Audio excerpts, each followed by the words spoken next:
برادران ملت اسلامی، السلام علیکم ورحمۃ اللہ وبرکاتہ۔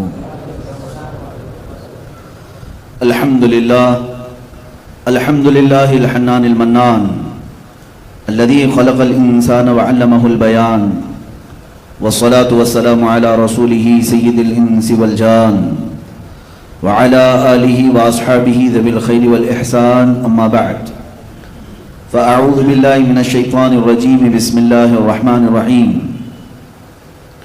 اذن للذین یقاتلون بانہم ظلموا وان اللہ علی نصرہم لقدیر، صدق اللہ مولانا العظیم۔ بارگاہ رسالت مآب صلی اللہ تعالی علیہ وسلم میں درود پاک کا ہدیہ پیش کریں۔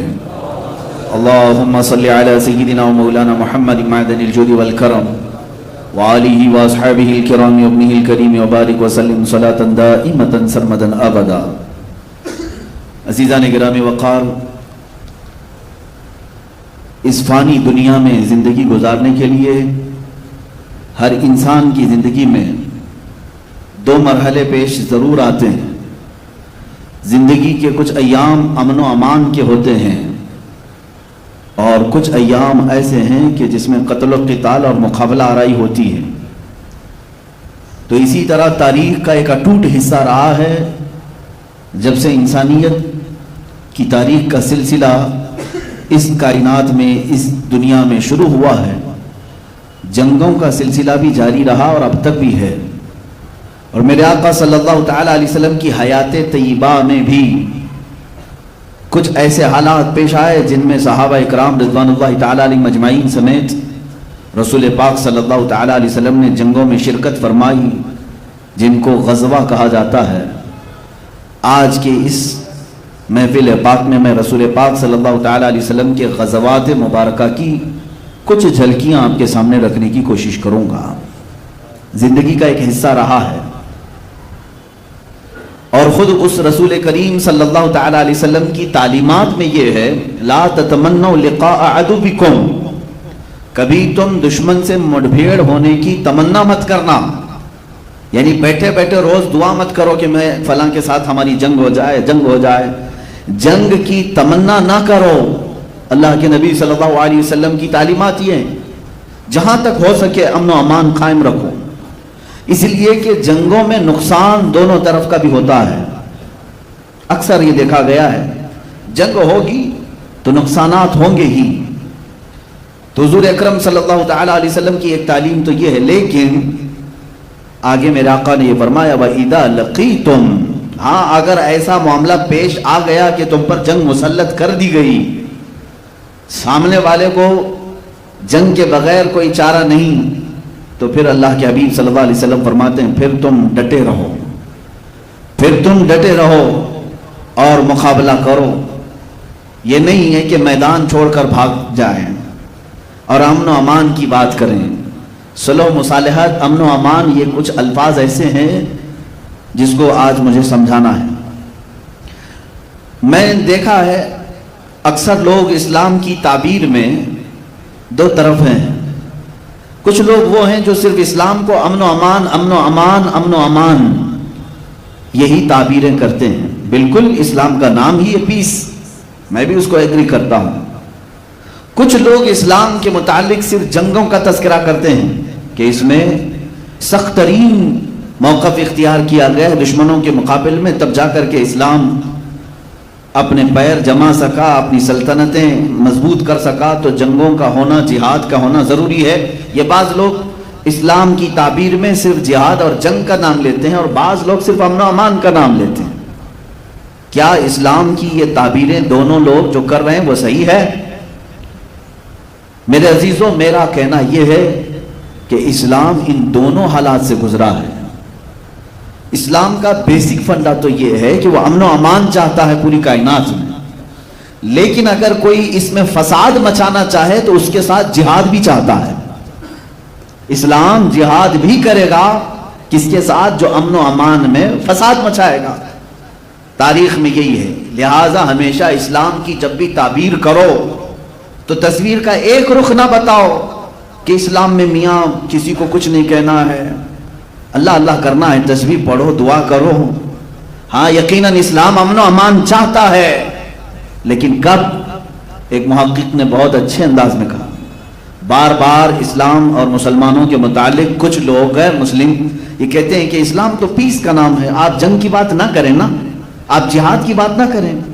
اور کچھ ہمارے ماڈرن خیالات کے اور کچھ سیکولر لوگ ایسے بھی ہیں جو کہتے ہیں کہ نہیں، اسلام صرف امن و امان کے لیے ہے. ہاں یقیناً میں دونوں تصویریں آپ کو بتاؤں. اسلام امن و امان اس وقت چاہتا ہے جب اسلام میں موجود غلام خانہ کعبہ کی چھت پر موجود ہو. حضور پاک صلی اللہ تعالی علیہ وسلم کو غلبہ حاصل ہوا مکہ کی فتح میں، تب حضور نے امن و امان قائم کیا ہے. امان وہ بہتر ہے جب تمہارے پاس غلبہ آ جائے، اور اس وقت تم لوگوں کو معاف کر رہے ہو، یہ امن و امان ہے. لیکن جب تمہیں کوئی دبا رہا ہے، جب کوئی تمہیں مار رہا ہے اور تم امن و امان کی بات کر رہے ہو، تو گویا کہ تم جان چھڑانے کی بات کر رہے ہو. میں اس کی ایک مثال آپ کے یہاں یوں بتاتا ہوں. اب ایک صبر کا لفظ ہے، آپ جانتے ہیں صبر کسے کہتے ہیں؟ سہ لینا، ہر چیز کو سہ لینا.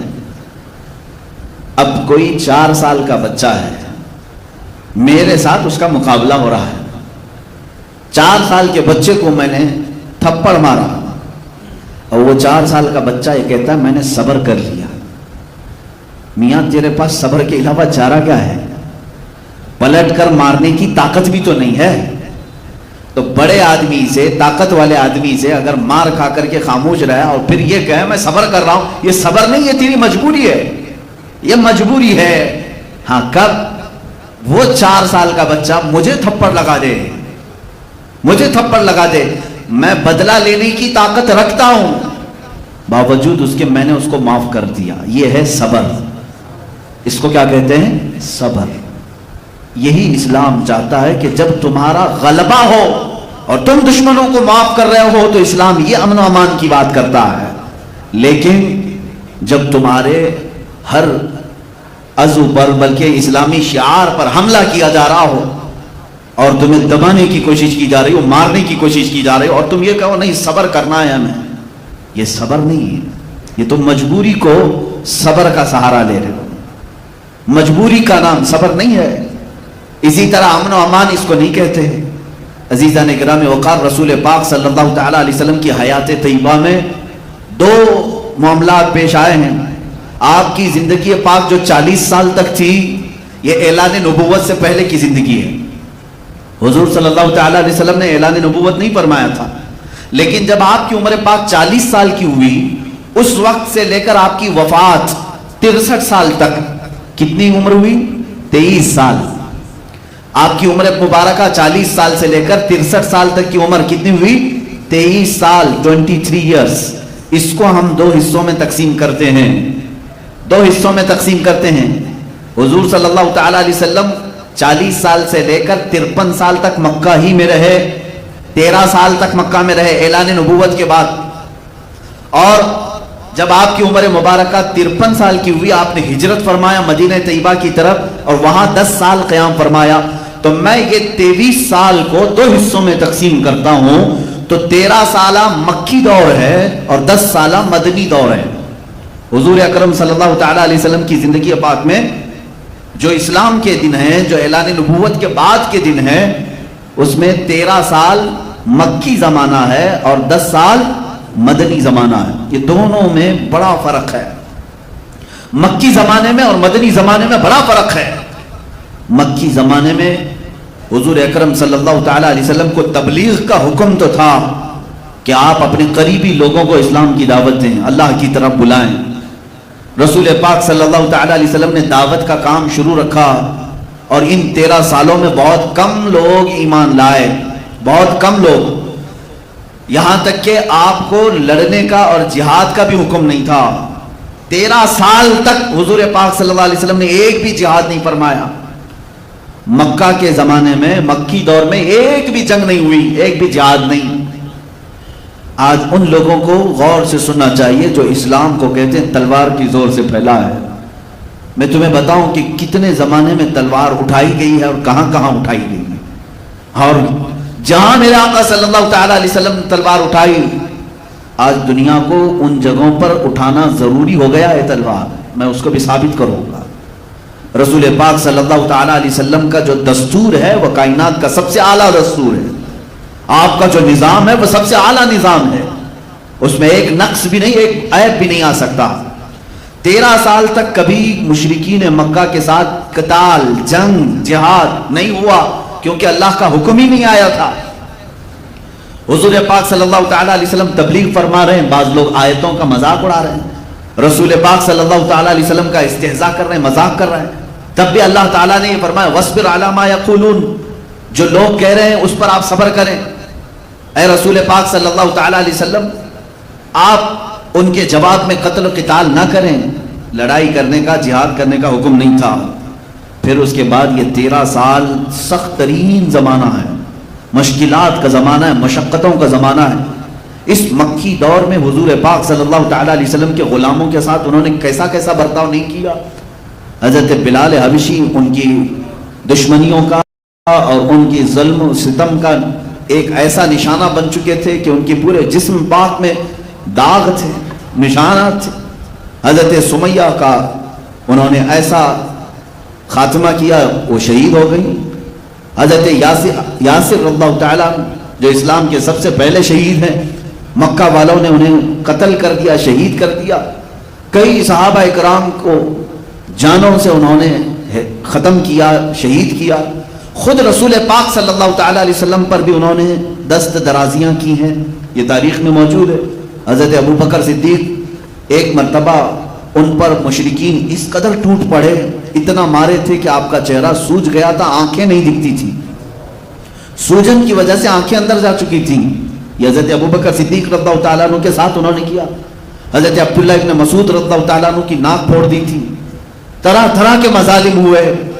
ان تمام حالات کے بعد اللہ رب العزت نے اپنے حبیب صلی اللہ تعالیٰ علیہ وسلم کو ہجرت کی اجازت دی. پہلے مسلمانوں کی ایک جماعت ہجرت کر کے گئی, کہاں؟ حبشہ کی طرف. افریقہ کا ایک ملک ہے جس کو آج ایتھوپیا کہتے ہیں.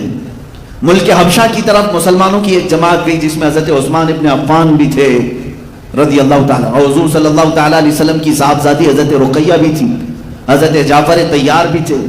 تو یہ مسلمانوں کا قافلہ مکہ سے ہجرت کر کے حبشہ چلا گیا. کفار و مشرکین کے ظلم و ستم اس قدر بڑھ گئے تھے کہ ان کو اپنا اصلی وطن چھوڑنا پڑا, وہ دوسرے وطن میں جا کر پناہ لیے. پھر وہ وقت بھی آیا جب اللہ رب العزت نے اپنے حبیب صلی اللہ علیہ وسلم کو بھی مکہ مکرمہ سے ہجرت کرنے کا حکم دیا. ہجرت کہتے ہیں چھوڑ دینا, ترک کر دینا. رسول پاک صلی اللہ تعالیٰ علیہ وسلم کی وہ ہجرت کا واقعہ پیش آیا. آپ اپنے ساتھ اپنے یار غار حضرت ابوبکر صدیق کو ساتھ لیے اور مدینہ طیبہ کی طرف رواں ہو گئے. یہ اللہ کے نبی صلی اللہ تعالیٰ علیہ وسلم کی جو ہجرت ہے یہ اسلام کا ٹرننگ پوائنٹ ہے. یہاں سے اسلام کی تاریخ ایک نئی تاریخ ہے. اور کیوں نہ نئی تاریخ ہو, آج بھی جو ہم 1442 میں چل رہے ہیں یہ تاریخ چلی ہی ہے حضور کی ہجرت کے بعد. بہت ساری تاریخیں ہیں, کسی کی ولادت سے تاریخ چل رہی ہے, کسی کی وفات سے چل رہی ہے, لیکن اسلامی تاریخ کہاں سے چل رہی ہے؟ حضور کی پیدائش سے نہیں اور نہ حضور کی وفات کے دن سے, بلکہ حضور پاک صلی اللہ تعالیٰ علیہ وسلم نے جو مکہ سے ہجرت کیا مدینے, اس دن سے اسلامی تاریخ شروع ہوئی ہے.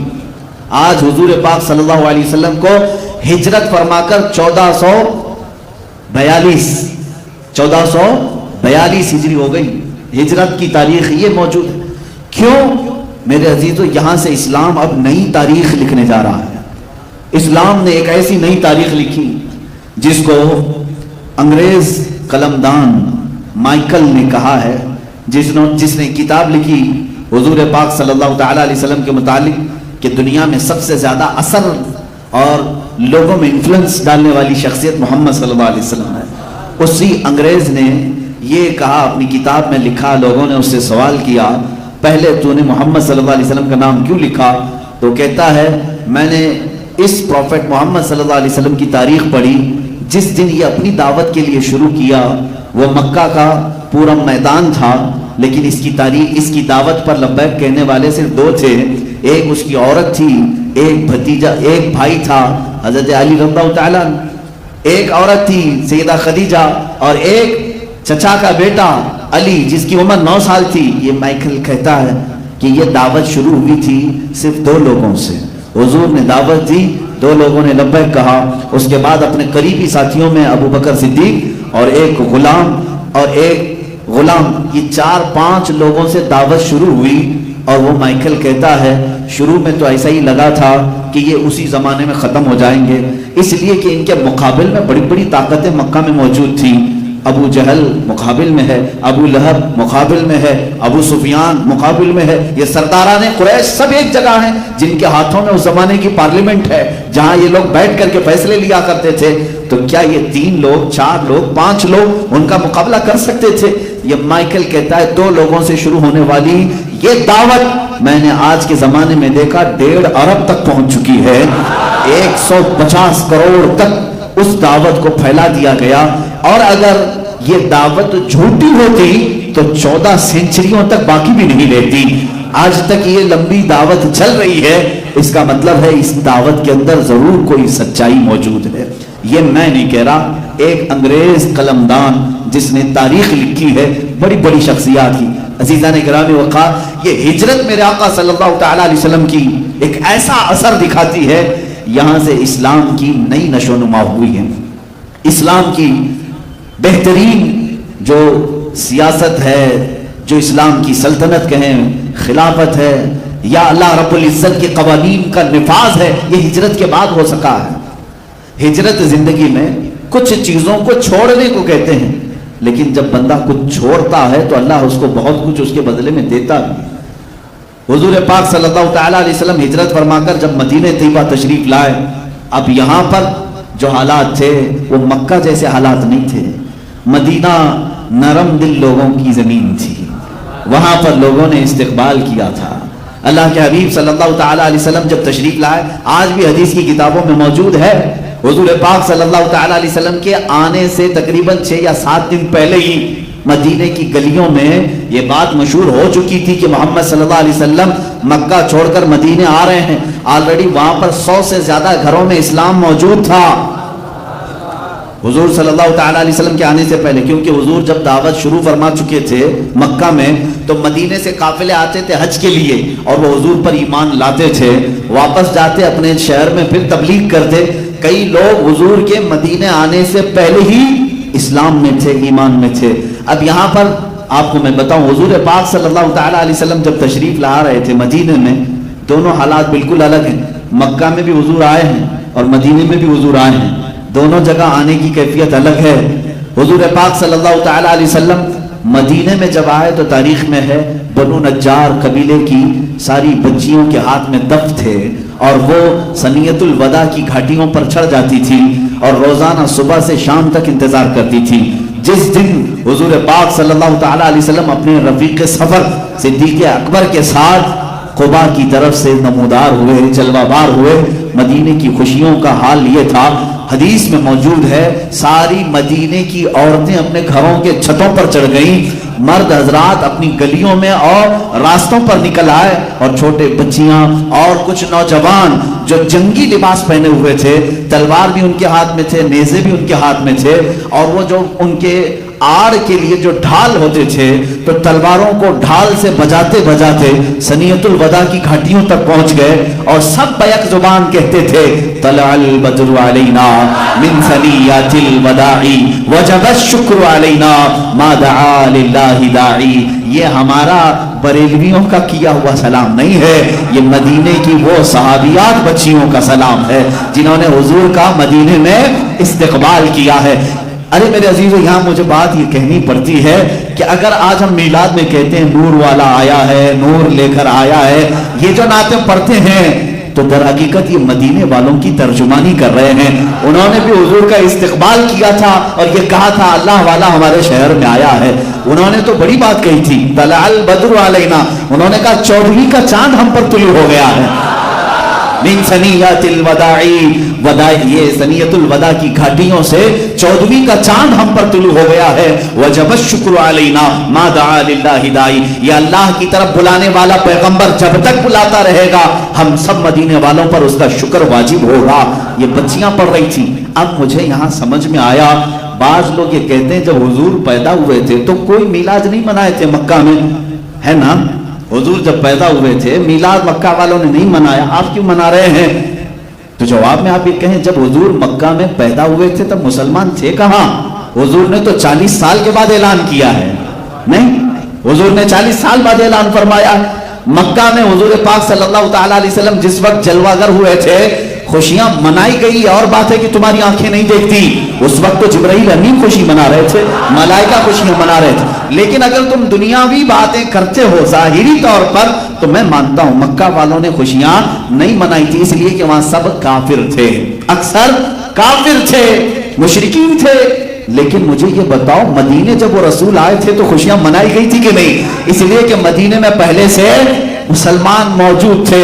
پتہ یہ چلا رسول آنے کے وقت خوشیاں صرف اسلام والے مناتے ہیں، جن کے ہاں ایمان ہے وہ خوشیاں مناتے ہیں. کفر و شرک جہاں پہلے سے ہو ان کو میلاد سے کیا غرض ہے؟ رسول پاک کی ولادت سے کیا غرض ہے؟ کل ہی ایک صاحب نے مجھ سے پوچھا میلاد منانا کہاں لکھا ہوا ہے؟ میں نے کہا سنیوں کی قسمت میں لکھا ہوا ہے. کہاں لکھا ہوا ہے؟ سنیوں کی قسمت میں لکھا ہوا ہے. اس لیے کہ ہم نے تاریخ میں دیکھا ہے کہ جب رسول مکہ میں آئے تو وہاں قسمت والے ایمان والے نہیں تھے. اس لیے ہو سکتا ہے انہوں نے ظاہری خوشی نہیں منائی، لیکن مدینے والوں کی قسمت میں تو ایمان تھا. جب رسول نمودار ہو رہے تھے ارے میاں انہوں نے تو دف بجا بجا کر کے اپنے نبی کا استقبال کیا. تم تو صرف ہمارے جھنڈوں پر اعتراض کرتے ہو. ابھی تو ہم نہ ڈھول اٹھائے ہیں نہ دف اٹھائے ہیں. مدینے والی بچیاں دف بجا کر کے میرے نبی کا استقبال کر رہی تھی. اور میرے آقا نے اگر یہ بدعت اور شرک ہوتی تو مدینے والوں کو کہتے لے جاؤ اپنے دف اندر، یہ سب کیا کر رہے ہو؟ بلکہ صدیق اکبر فرماتے ہیں حضور نے خوشی کا اظہار فرمایا. پتہ یہ چلا میلاد منانے والوں سے میرے آقا بھی راضی ہوتے ہیں. حضور پاک صلی اللہ تعالی علیہ وسلم راضی اور کیوں نہ ہو قرآن پاک میں. بہرحال یہ ٹاپک میرا نہیں ہے آج. میں انشاءاللہ العزیز میلاد کی شب ضرور عرض کروں گا کہ میلاد ہم کیوں مناتے ہیں. یہ بیچ میں بات آئی میں نے عرض کیا آؤ غزوات کی بات ہے کہ غزوے شروع کیسے ہوئے، جنگیں شروع کیسے ہوئی. 13 سال کے زمانے میں حضور کے مکی دور میں کوئی غزوہ نہیں، کوئی جنگ نہیں، کوئی جہاد نہیں. مدینہ طیبہ جب تشریف لائے استقبال عالی شان. جاتے ہی میرے آقا صلی اللہ تعالی علیہ وسلم مہمان بنے حضرت ابو ایوب انصاری کے گھر، اور ان کے گھر تقریباً 7 یا 8 مہینے تک قیام فرمایا. لیکن رسول پاک صلی اللہ تعالی علیہ وسلم نے اپنا گھر نہیں بنایا. سب سے پہلے مدینے میں جاتے ہی حضور صلی اللہ علیہ وسلم نے اعلان فرمایا کہ یہ نئی زمین میں سب سے پہلے اللہ کا گھر بنایا جائے، مسجد بنائی جائے. اس کا مطلب یہ ہے کہ اسلام کی سب سے پہلی پارلیمنٹ مسجد ہوا کرتی ہے، مسجد ہے. حضور پاک صلی اللہ علیہ وسلم نے فرمایا تو مسجد کے لیے وہ جگہ منتخب کی گئی جہاں آج مسجد نبوی شریف ہے. یہ جس کی زمین تھی انہوں نے مفت میں ہدیہ کیا، حضور پاک صلی اللہ تعالی علیہ وسلم نے لیا. لیکن یہ 2 یتیموں کی تھی، اس کی قیمت حضور نے ادا فرمائی. کہا کہ یہ یتیموں کا حق ہے، اسے ہدیتاً یعنی مفت میں نہ لیا جائے. اس کی قیمت ادا کی گئی. مسجد نبوی شریف کی جو قیمت ادا ہوئی کس کا مال تھا؟ حضرت ابوبکر صدیق کا مال تھا. حضرت ابوبکر صدیق کے مال سے مسجد نبوی کی جو جگہ ہے وہ خریدی گئی اور اس پر مسجد نبوی تعمیر ہوئی. یہ بھونکتے ہیں صدیق اکبر کی شان میں. شیعہ رافضی صدیق اکبر کی شان میں غلیظ مغلظات بکتے ہیں. ابھی تو پاکستان کی سرزمین پر ایک کھٹمل نے سیدنا ابوبکر صدیق رضی اللہ تعالیٰ عنہ کو کافر بھی کہا. معاذ اللہ رب العالمین. اس ذلیل و بدکار آدمی کو دنیا میں بھی اللہ ذلت سے رکھے گا اور آخرت میں بھی وہ ذلیل ہوگا انشاءاللہ. جس کے مال سے اسلام کی پہلی مسجد یعنی مسجد نبوی تعمیر ہو رہی ہے. مسجد قباء تھی لیکن باضابطہ رسول کی جو مسجد ہے وہ مسجد نبوی جہاں تعمیر ہوئی. اس کے بعد حضور پاک صلی اللہ تعالی علیہ وسلم نے ہجرت کے بعد جو سب سے پہلا نظام قائم کیا. میں آپ کو بتاتا ہوں ایک نیا ملک جب کوئی قائم کر رہا ہوتا ہے سب سے پہلی ضروریات اس کی کیا ہوتی ہیں؟ جب نیا ملک قائم ہو رہا ہو، جو بھی اسلام کے بیس پر نیا ملک قائم ہوتا ہے اس میں سب سے پہلا اپنا گھر نہیں اللہ کا گھر بنایا جاتا ہے. اللہ کا گھر بنا، مسجد جیسی بنی. حضور پاک صلی اللہ تعالی علیہ وسلم نے ایک ایسا عقد فرمایا. عقد کہتے ہیں جوڑنے کو، باندھنے کو. جیسے عقد نکاح ہم کہتے ہیں شوہر اور بیوی دونوں کو جوڑ رہے ہیں تو یہ عقد نکاح. عقد کہتے ہیں گرہ لگانا، گانٹھ لگانا. لیکن رسول پاک صلی اللہ تعالی علیہ وسلم نے مواخات کا عقد کیا تھا، بھائی بھائی بنانے کا عقد. اور تاریخ میں ایسا عقد دوسرا ملتا ہی نہیں. حضور پاک صلی اللہ تعالیٰ علیہ وسلم کے لیے جو لوگ اپنا وطن چھوڑ کر آئے تھے، مکہ سے دیگر علاقوں سے، سب چھوڑ کر مدینے آ رہے ہیں، اور ان کو کون رکھے گا مدینے میں؟ وہ کہاں رہیں گے؟ ان کا کھانا پینا، ان کی کمائی کا ذریعہ کیا ہوگا؟ یہ تو فکر تھی. تو مدینے میں جو لوگ موجود تھے وہ انصار صحابہ، اور جو ہجرت کر کے آئے تھے وہ مہاجرین صحابہ، سب کو جمع کیا میرے آقا صلی اللہ علیہ وسلم نے. اور اس مجلس میں صبح سے شام تک میرے آقا نے کیا فرمایا؟ ایک مہاجر صحابی کو اٹھاتے، ایک انصار صحابی کو اٹھاتے، دونوں کا ہاتھ جمع کرتے اور کہتے آج سے تم دونوں بھائی ہو. اس طرح دونوں کے بھائی چارگی کا سلسلہ شام تک جاری رہا. جتنے ہجرت کر کے آئے تھے ان سب کو حضور نے مدینے میں رہنے والے انصار کا بھائی بنایا. میرے عزیز، یہ خالی بولی نہیں ہے، یہ الفاظ نہیں ہے، صحابہ تھے. وہ صحابہ حضور کی زبان کی لاج ایسی رکھتے تھے، ایک صحابی جو انصار ہیں وہ اپنے مہاجر بھائی کو گھر لے جاتے اور اسی دن شام میں بیٹھ گئے، اپنی جائیداد، اپنی پراپرٹی، اپنی مکان سب بتا رہے ہیں. کہا ہے میرے مہاجر بھائی، میرا باغیچہ اتنا بڑا ہے، اتنے درخت اس کے اندر ہے، مارکیٹ میں 4 دکانیں ہیں، مکان اتنے ہیں، آدھی مارکیٹ تیری ہے، آدھا باغیچہ تیرا ہے، آدھی دکان تیری ہے، آدھا گھر میرا، آدھا گھر تیرا، ہر چیز میں. اس لیے کہ اللہ کے نبی نے جب بھائی بنایا ہے، میری ہر چیز میں آدھا حصہ تیرا بھی ہے. یہ صحابہ نے عمل کر کے دکھایا. یہاں تک کہ ایک صحابی فرماتے ہیں انہوں نے آدھا اتنا کیا کہ ان کی 2 بیویاں تھیں. انہوں نے کہا تم نئے مدینے میں آئے ہو، میں ایک بیوی کو طلاق دیتا ہوں، عدت گزارنے کے بعد تم اس سے نکاح کر لو، اس کا مہر بھی میں ادا کروں گا، اس لیے کہ تم اجنبی ہو، یہاں کیسے شادی کرو گے. عزیزان گرامی وقار، یہ انصار صحابہ تھے جو مدینے والے، جنہوں نے مہاجرین کے لیے اپنے پورے سینے کشادہ کیے تھے. کسی کے سینے میں ذرا برابر بھی ایسی بات نہیں آئی تھی کہ باہر سے آنے والے ہم پر قابض ہو گئے. نہ، مدینے والوں کا دل اللہ رب العزت نے اتنا نرم بنایا، آج بھی اس کا اثر باقی ہے، آج بھی اثر باقی ہے. میں اکثر کو جانتا ہوں اہل مدینہ، جب بھی ہم ان سے ملاقات کرتے ہیں تو ہم یہی کہتے ہیں اہل المدینہ علی رؤوسنا، مدینے والے ہمارے سروں پر ہیں، اس لیے کہ جنہوں نے نبی کا استقبال کیا ہے ہمیں یقین ہے وہ آنے والے قیامت تک ہر مسلمان کا بھی استقبال کرتے ہیں. بعض علاقوں میں مکہ میں دیکھا ہے شدت پائی جاتی ہے، لیکن مدینے والے آج بھی نرمی کرتے ہیں. حجاج کے ساتھ بھی، جو حج کے لیے آتے ہیں، جو زیارت کے لیے آتے ہیں، ان کے ساتھ بھی نرمی کی جاتی ہے. آج تک مدینے کا ایک رواج ہے، آج بھی رواج ہے، اللہ اس کو سلامت رکھے. میں نے کافی دن قبل یہ پڑھا تھا کہ جو بھی مدینے میں نیا ان کو دکھتا ہے، جو بھی، وہ لوگ کیا کہہ کر کے پکارتے ہیں؟ کہتے ہیں یا محمد. آپ بھی جائیں، اگر آپ کا نام ان کو معلوم نہیں ہو تو یہاں تو آپ پکاریں گے مسٹر فلاں فلاں، نہیں، مدینے والے جس کا نام معلوم نہیں اس کو کہتے ہیں محمد. وہ اپنی جانب سے ہر ایک کا نام محمد رکھتے ہیں، اور اگر کوئی دوست بن جائے تو اس کو صدیق کہتے ہیں یا صدیق کہتے ہیں. مدینے کا یہ رواج ہے آج بھی. ہم نے پوچھا کہ ایسا کیوں کیا جاتا ہے؟ کہا گیا کہ جب سے نئے طریقے سے میرے آقا تشریف لائے تھے، مدینے والوں نے اس خوشی کو آج تک محسوس کیا. جب بھی کوئی نیا مدینے میں آتا ہے تو ہم اس کو محمد ہی کہتے ہیں، نام جب تک معلوم نہ ہو اس کو محمد ہی پکارا جاتا ہے. عزیزان گرامی وقار، حضور صلی اللہ تعالیٰ علیہ وسلم نے جو اسٹیبلشمنٹ جس کو کہتے ہیں حکومت کا، سلطنت کا، وہ مدینے میں جانے کے بعد قائم فرمائے. مسجد بنی، عقد مواخات ہوا، یعنی بھائی چارگی قائم کی گئی. اب اسلام کو مضبوط کرنے کا زمانہ تھا. رسول پاک صلی اللہ تعالیٰ علیہ وسلم نے صحابہ کے لیے گھر بنانے شروع فرمائے. جو گھر بار سب چھوڑ کر آئے تھے ان کے لیے گھر بنائے گئے. سب سے پہلے کالونی بنانے کا، لے آؤٹ بنانے کا نظام میرے آقا نے عطا فرمایا ہے. بستیاں آج بھی اصحاب صفہ کی مدینے میں، اگرچہ ان کو ویران کر دیا گیا ہے، لیکن مدینے کے مضافات میں حضور نے ایک بہت بڑی جگہ میں صحابہ کے گھر بنائے تھے بڑے ڈسپلن کے ساتھ. جب کسی کی شادی ہوتی تو اس مکان میں شفٹ کیے جاتے. کالونی بنانے کا سسٹم میرے آقا صلی اللہ علیہ وسلم کا ہے. اس کے بعد رسول کریم صلی اللہ تعالیٰ علیہ وسلم نے تعلیم کا نظام قائم کیا. آج کسی بھی ملک کو آپ دیکھ لیں، کسی بھی ملک، اس کی ترقی کے جو راز ہیں وہ یہی راز ہیں جو میں بتا رہا ہوں. سب سے پہلے اسے اپنے ایک مرکز کی ضرورت ہوتی ہے، پارلیمنٹ، جہاں بیٹھ کر کے وہ لوگوں سے مشورہ کرے، اپنے ملک کی، اپنے سرحدوں کی حفاظت کے لیے کیا کیا کیا جانا چاہیے، اس پر ڈسکس ہونے کے لیے ایک مکان چاہیے ہر زمانے میں. اور بادشاہ بھی اپنے محلات بناتے تھے میٹنگ کے لیے، لیکن میرے آقا صلی اللہ تعالی علیہ وسلم نے اسلام کی مضبوطی کے لیے جس چیز کو پارلیمنٹ بنایا وہ مسجد ہی تھی. اللہ کے گھر سے سارے کام ہو رہے تھے. اب یہاں پر حضور پاک صلی اللہ علیہ وسلم نے تعلیم کا نظام قائم کیا.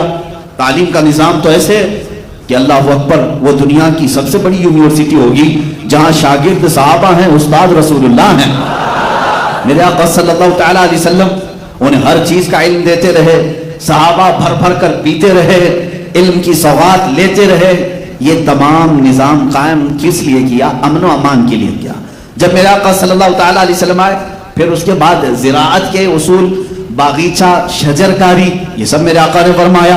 کھجوروں کے باغیچے، خود یہاں تک کہ اپنے ہاتھ سے میرے آقا صلی اللہ علیہ وسلم نے باغیچے میں درخت لگائے. شجرکاری کا منصوبہ میرے آقا صلی اللہ تعالی علیہ وسلم کا تھا. اور اس کے بعد غلام آزاد کرنے کی تلقین فرمائی. جس کے پاس جو غلام ہے وہ آزاد کرے، اس لیے کہ اسلام غلامی کے دور میں نہیں رہنا چاہتا. یہ وہ زمانہ تھا جب انسانوں کو غلام بنایا جاتا تھا. مثال کے طور پر اگر آپ کسی کے غلام ہیں تو آپ کو چھٹکارا نہیں، جب تک مالک جو خدمات لیتا رہے آپ کو کرنا ہوگا. اور آزاد کرنے کا نظام بھی تھا کہ اگر اس مالک نے کہہ دیا جا تو آج سے آزاد ہے، تو پھر اب آزاد آدمی پر کوئی دوسرا ڈورا ڈال نہیں سکتا تھا. لیکن غلام بازار میں بیچے جاتے تھے، ان کی بولیاں لگتی تھی، باندیاں بھی بیچی جاتی تھی. اسلام کے شروع میں بھی یہ چلا، لیکن رسول کریم صلی اللہ تعالی علیہ وسلم کی تعلیمات نے اس کو دھیرے دھیرے ختم فرمایا. کیسے؟ دیکھیں اسلام کے کئی احکام ہیں. روزہ ٹوٹ گیا، گناہ تم سے ہوا، اللہ فرما رہا ہے ایک غلام آزاد کر دو. کفارے میں غلام آزاد کر دو. قسم کھایا، توڑ دیا، اللہ فرما رہا ہے غلام آزاد کر دو. کئی ایسے کفارے ہیں جس میں اللہ تعالیٰ نے غلام آزاد کرنے کا حکم فرمایا. یعنی اسلام غلامی کے دور سے انسانوں کو نکالنا چاہتا ہے.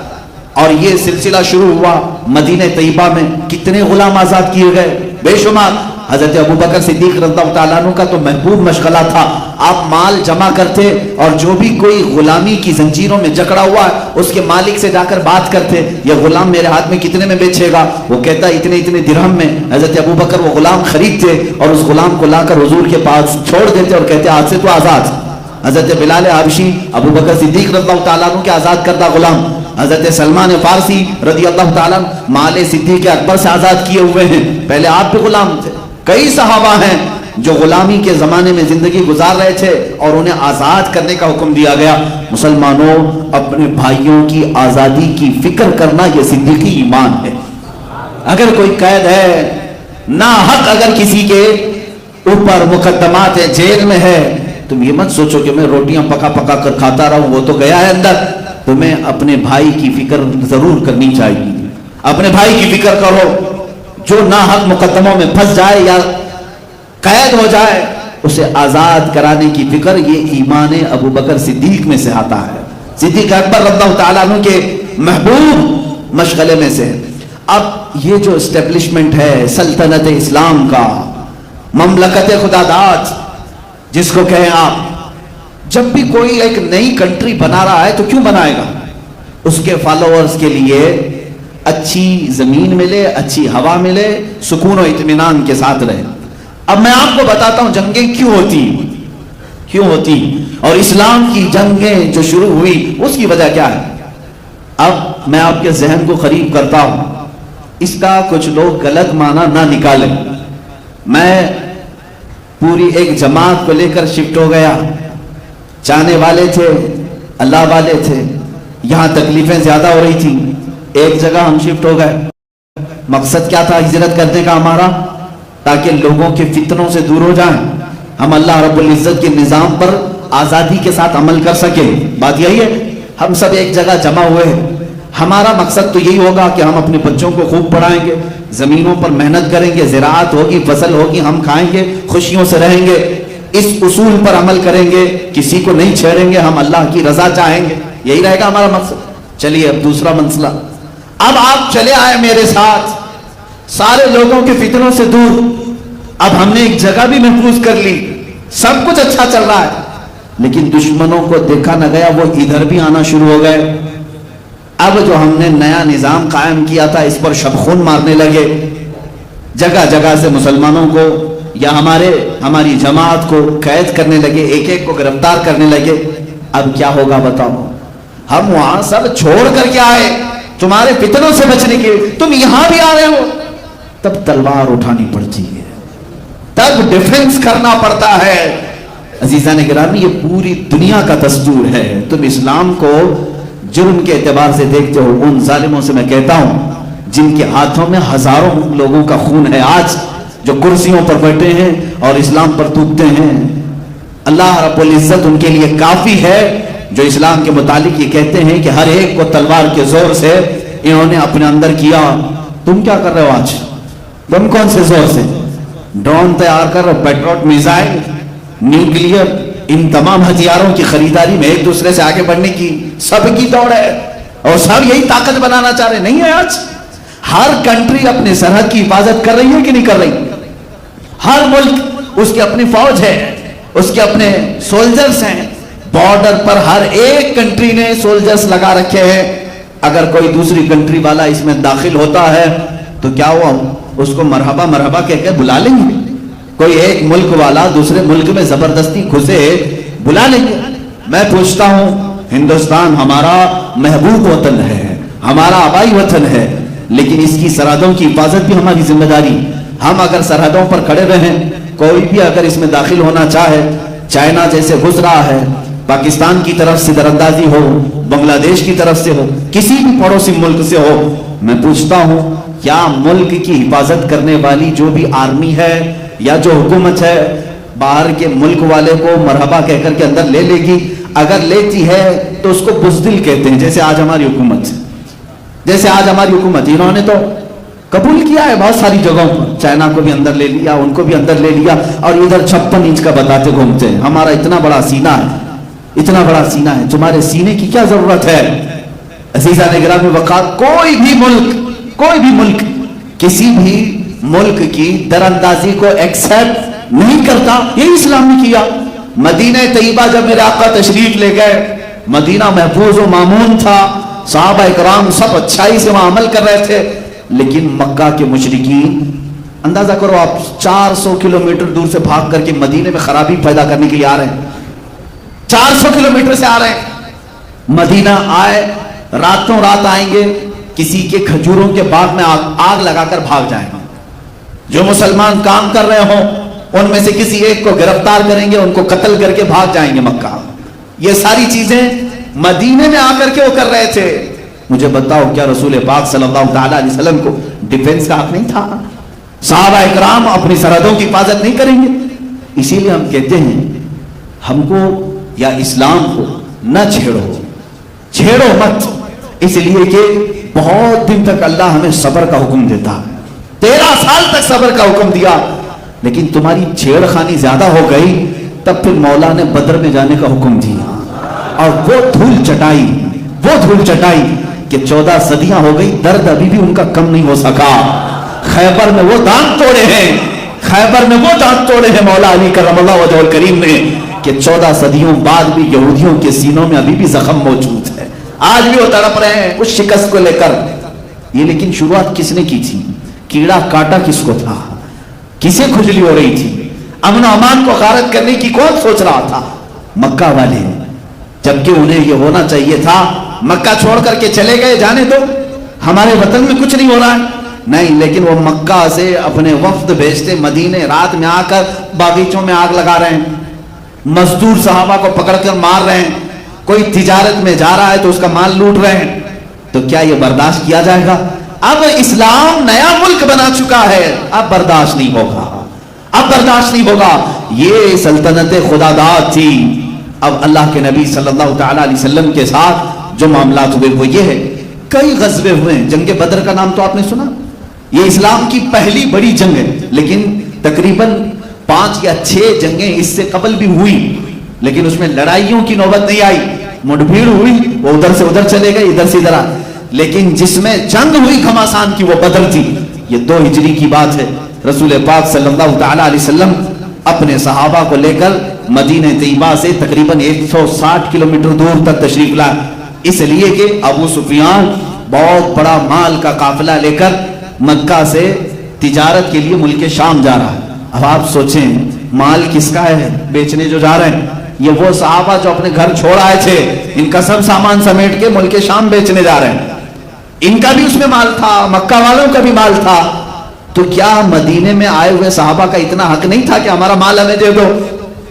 صحابہ گئے، جنگ کی غرض سے نہیں گئے تھے، لڑنے کی نیت سے نہیں، جنگ کی غرض سے جاتے تو سارا سامان ہتھیار لے کے جاتے۔